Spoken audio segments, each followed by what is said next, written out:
মানুষ পৃথিবীতে আসার পর তিলে তিলে তিলে তিলে ধীরে ধীরে পায়ে পায়ে বড় হয়ে একদিনে পৃথিবী থেকে বিদায় নেয়। হ্যাঁ ভাই, সবাইকে আমি বলবো, আপনারা কেউ কখনো পৃথিবীতে এসে পৃথিবী সম্পর্কে ধারণা না নিয়ে পৃথিবী থেকে বিদায় নেবেন না। কেন পৃথিবীতে আইছেন, কেন আবার চলে যাবেন, পৃথিবী সম্পর্কে আপনার ধারণা করে যাইতে হবে। পৃথিবীতে কেন আল্লাহ পাঠিয়েছে আপনাদের, কেন আবার নিয়ে যায়। যতদিন পর্যন্ত জীবিত থাকবেন ততদিন পর্যন্ত আপনার চোখের চাউনি থাকবে, মুখের ভাষা থাকবে, এতদিন পর্যন্ত পৃথিবী সম্পর্কে আপনার ধারণা হবে না। যখন আপনি পৃথিবী থেকে বিদায় হয়ে চলে যাবেন তখন পৃথিবী সম্পর্কে আপনার ধারণা হবে যে কেন বিধি পাঠাইছিল, আবার কেনই বা নিয়ে এলো। এটাই হলো বিধির খেলা। ভালো থাকবেন সবাই।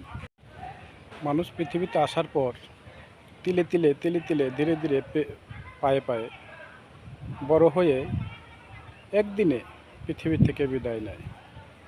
হ্যাঁ ভাই, সবাইকে আমি বলবো, আপনারা কেউ কখনো পৃথিবীতে এসে পৃথিবী সম্পর্কে ধারণা না নিয়ে পৃথিবী থেকে বিদায় নেবেন না।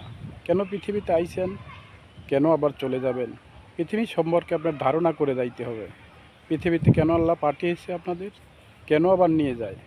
যতদিন পর্যন্ত জীবিত থাকবেন ততদিন পর্যন্ত আপনার চোখের চাউনি থাকবে, মুখের ভাষা থাকবে, এতদিন পর্যন্ত পৃথিবী সম্পর্কে আপনার ধারণা হবে না। যখন আপনি পৃথিবী থেকে বিদায় হয়ে চলে যাবেন তখন পৃথিবী সম্পর্কে আপনার ধারণা হবে যে কেন বিধি পাঠাইছিল, আবার কেনই বা নিয়ে এলো। এটাই হলো বিধির খেলা। ভালো থাকবেন সবাই।